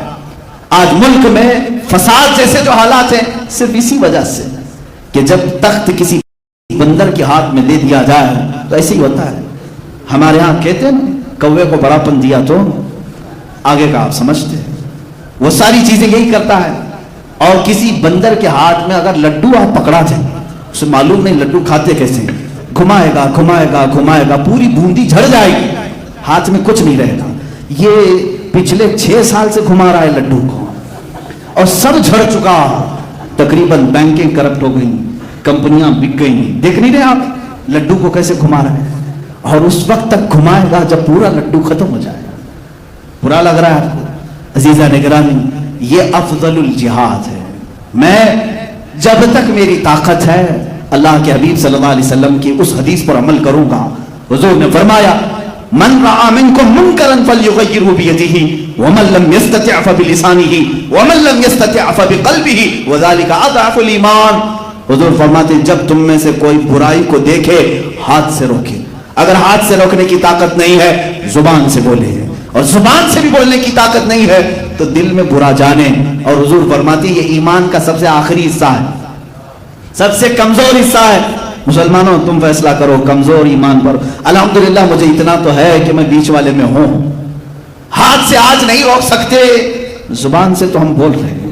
ہم اپنی زبان کا استعمال برائیوں کے خلاف اس لیے کر رہے ہیں, حدیث رسول میں ہے جب برائی دیکھو تو زبان سے روکو. تمہیں اللہ نے اگر زبان دیا ہے تو بولو اور اپنے حقوق کا مطالبہ کرو. یہی ایک بات ہے میرے آقا صلی اللہ تعالی علیہ وسلم کی اس عظیم 10 سالہ زندگی سے جو ہمیں سبق ملتا ہے وہ یہی ہے, کسی کو نہ چھیڑو. اسلام امن و امان چاہتا ہے, فساد نہیں چاہتا, فتنہ نہیں چاہتا. لیکن جب کوئی تم پر مسلط ہو جائے تب پھر آپ کو کہا جائے گا مت چھوڑو. آخری یہ باتیں ہیں. اسلام امن کب چاہتا ہے؟ دیکھیں حضور کے اوپر وہ لوگ حملہ آور ہوئے, جہاد میں کئی لوگوں نے قتل و قتال کیا. حضور پاک صلی اللہ علیہ وسلم ڈٹے رہے صحابہ کے ساتھ. لیکن 6 ہجری کے بعد 6 سال کے بعد حضور مکہ واپس آئے. مکہ واپس آئے 1 سال پہلے 7ویں ہجری میں, 6ٹی ہجری میں حضور 1400 صحابہ کے ساتھ عمرہ کرنے آ رہے ہیں. مکہ والے عمرہ کرنے نہیں دیے, کہا احرام کھولو واپس جاؤ مدینے. حضور نے صلح کر لی, واپس بھی چلے گئے. ان کے ساتھ ایگریمنٹ بھی کر لیا, ٹھیک ہے سب صلح ہو گئی. 1 سال کے بعد مکہ والوں نے صلح توڑ دی. حضور واپس آئے 10,000 کا لشکر لے کر. مکہ میں جب آئے تو مکہ والوں کے حالات خراب ہو چکے تھے. حضور اس شان سے مکہ میں داخل ہوئے کہ تلوار اٹھانی بھی نہیں پڑی, قتل و قتال نہیں ہوا. مکہ مکرمہ میں اس شان سے داخل ہوئے کہ سارے ادھر کے ادھر بھاگ رہے تھے, کوئی اپنی جان بچا کر کے, کیونکہ پرانے پاپ آج دھوئے جائیں گے, آج سب مجرم لائے جائیں گے. لیکن میرے آقا کی رحمت دیکھیں, اس دن صحابہ نعرہ لگا رہے الیوم یوم الملحمہ, الیوم یوم الملحمہ. صحابہ یہ کہہ رہے تھے آج تو گوشت کاٹنے کا دن ہے, گوشت کاٹنے کا دن ہے, ٹکڑے ٹکڑے ہوں گے آج. کیونکہ یہ صحابہ بدر, احد, خندق سب میں جو آئے تھے سب کو پہچانتے تھے. مکہ میں جنہوں نے گھر لوٹا تھا ان کو بھی جانتے تھے. صحابہ جب یہ نعرہ لگانے لگے میرے آقا نے ان کے نعرے کو بدل دیا, کہا الیوم یوم الرحمہ, الیوم یوم الرحمہ. آج کا دن رحم کرنے والا دن, آج کا دن رحم کرنے والا ہے. یہ ہے اسلام امن کی بات کرتا ہے. اس امن کی تلوار تم نے اٹھایا حضور کے خلاف, صحابہ کو تم نے مارا, لیکن وہ رسول جب غالب آ گئے اس شہر میں چاہیے تو تھا کہ چن چن کے بدلہ لیا جاتا. لیکن حضور اعلان کیا کر رہے ہیں, 7 سال تک جو حضور کی ہر جنگ میں مقابل میں آئے ابو سفیان ہر جنگ میں حضور کے خلاف, لیکن اس دن حضور اعلان کر رہے ہیں ابو سفیان کو بھی امان ہے اور جو ابو سفیان کے گھر میں جا کر پناہ لے اسے بھی امان ہے. حضور نے یہ تک اعلان کیا. جب ابو سفیان نے یہ دیکھا میری عزت اتنی بڑی, 7 سال تک ہر جنگ میں ان کے خلاف تھا, آج معاف بھی کیا اور جو میرے گھر آئے اسے بھی معاف کر رہے ہیں. سیدھے دربار رسول میں حاضر ہو کر کلمہ طیبہ پڑھا, حضور کی غلامی میں داخل ہوئے. حضور پاک صلی اللہ تعالی علیہ وسلم نے بے شمار لوگوں کو آزاد کیا, بلکہ پورے مکہ والے اس دن پکڑ کر کے لائے گئے تھے. جو جو قتل و قتال میں تھے پکڑ کے باندھ کے لائے تھے. صحابہ کی تلواریں ان کی گردنوں پر لٹک رہی تھی. حضور نے ان سے پوچھا اے مکہ والوں کیا خیال ہے تمہارا میرے بارے میں, کیا خیال ہے؟ مکہ والوں نے کہا آپ کریم ابن کریم ہیں, آپ بھی کریم ہیں, آپ کے والد بھی کریم ہیں. حضور نے کیا فرمایا, اذهبوا فانتم الطلقاء, جاؤ آج کے دن تم آزاد ہو. جب یوسف علیہ السلام نے اپنے کنویں میں ڈالے جانے والے بھائیوں کو معاف کیا تو اللہ کا حبیب اپنی امت کو بھی معاف کرتا ہے. حضور نے اپنے غلاموں کو معاف کیا, اس میں اکثر و بیشتر اسلام میں آئے. اب اس کے بعد امن کب قائم ہوتا ہے؟ ایسے قائم ہوتا ہے, حضور پاک صلی اللہ علیہ وسلم نے مکہ جب فتح ہوا, پہلی اذان کے لیے خانہ کعبہ کی چھت پر بلال حبشی کو چڑھنے کا حکم دیا. یہ وہی غلام ہیں جن کو مکہ کی گلیوں میں رسی ڈال کر کھینچا جاتا تھا, ان کے جسم پر سل رکھی جاتی تھی. آج وہ بلال آئے ہیں, ارے سیدھے مکہ کی کسی گلی میں نہیں, اللہ کے گھر خانہ کعبہ کی چھت پر. جب انہیں حکم ہوا تو انہوں نے نہ ادھر دیکھا نہ ادھر دیکھا, اذان تو دیتے تھے, رسی پکڑ کر تیزی سے چڑھنے لگ گئے.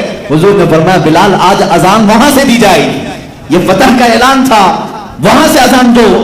حضرت بلال حبشی کعبے کی چھت پر کھڑے ہو کر کے اذان کے لیے آواز پکارنے لگے.